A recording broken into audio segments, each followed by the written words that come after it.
In this tutorial I'm going to show you how to restore a BLU Vivo 8L smartphone to factory settings. Okay?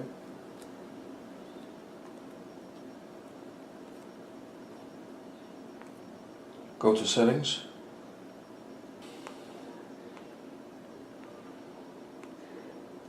More settings.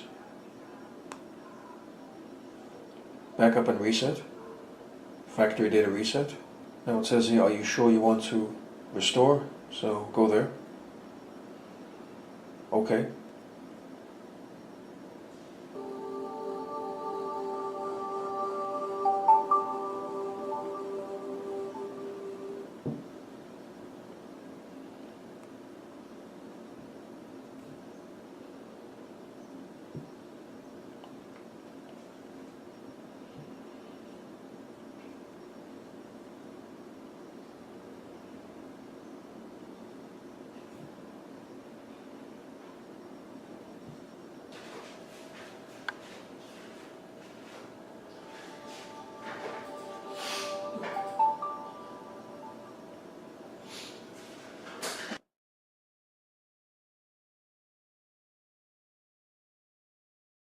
There you go. The phone has been restored to factory settings. So I hope you found this video useful. If you have, please show your support for this channel by subscribing. Feel free to leave comments. Please like up this video, and thank you for tuning in.